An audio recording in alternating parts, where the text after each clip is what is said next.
4 years ago, after a long journey in reconciliation and non-violence, I came to this piece of land in Gush Etzion that belongs to my family with a dream of creating a Palestinian non-violence center. This is one of the most hot spots in the region because people get killed here. I mean, we are a few hundred meters from Gush Etzion Junction, where the stabbing, the army, violence between settlers and Palestinians.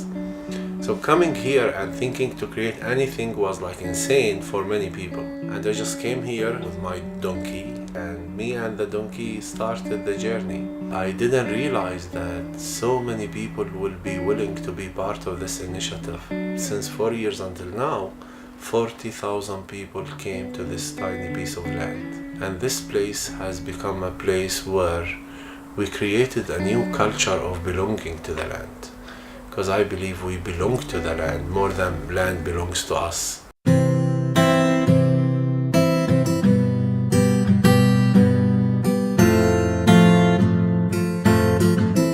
Non-violence should become an identity. It's not a behavior, it's not a strategy, it's not a tactic. It's who we are. How do you manage arguments? That's non-violence. Non-violence helps you to manage the disagreements. Because I believe if we manage to disagree in a respectful way, in a way of dignity, then we will feel secure to agree.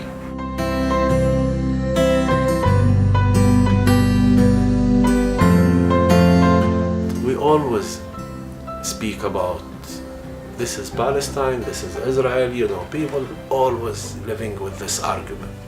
And we forget the land. How to create organic food, like example, healthy food. How do you communicate with the land, with the trees? That's another big story. We have a group of women in one village coming here to train us how to produce organic food. And they found in Karama a chance also to tell the whole world that Palestinian women have a lot to give, but they need to be respected. We dig the land here to plant the tomatoes. They seem to know what they're doing. They showed me up on my shoveling technique, so... The worms live in the carton. This is our vermicomposting bin, and we have a bunch of worms. I see Can them. you see all these worms? Yeah. Ooh. If we can start thinking less in a linear sense and more circular, if we can start reusing the things that we have here, growing our own food, recycling our plastics, recycling our water, then we'll be less dependent on this flow from the outside, and we'll be having a lesser imprint environmentally. And this is important in the face of climate change, but also the reality of the political pressures that people face here. You have everything here. Every morning, from the nature, you have everything around you. You go to the chicken house, you collect the eggs, you cook it. It's amazing. For me, Karama is something like the Garden of Eden. It's a paradise. It's a space in which the two sides, Palestinians and Israelis, could meet each other as equals with dignity.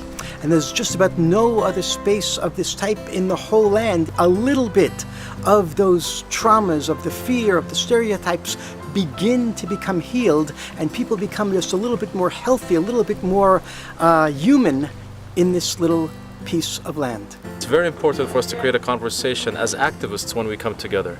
How can we really deepen the relationships of trust and respect with each other?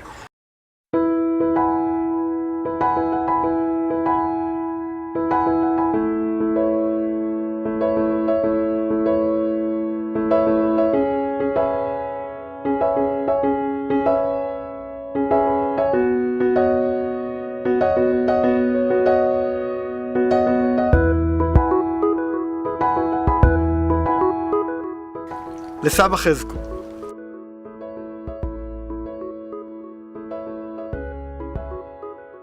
In my reconciliation letter I wrote two parts. The first part I wrote for my grandfather, late grandfather, Saba Chezku, that lost his firstborn son, Eliezer, that I carry his memory and his name. He fell in battle in the Sinai campaign. The second part of the letter I wrote to my grandson that hadn't born yet, but I can smell him and I can imagine him. I think that our efforts here in Karame is a bridge between my grandfather that lost his firstborn and my future grandson that will be born to the reconciliation.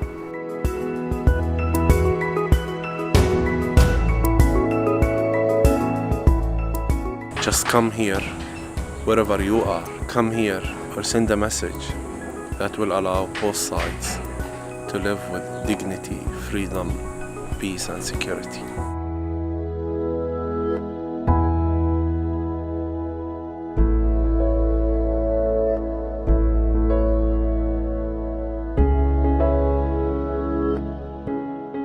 And I want, when I die, to leave Karama Dignity Center as my touch on the conflict. I want my son to say, this is what my father did, because he wanted me to live with dignity. I feel honored that we have so many angels around us who are helping us not to be the victims of the past, but to be the leaders of the peaceful future. So thank you all for all what you did or for all what you are willing to do.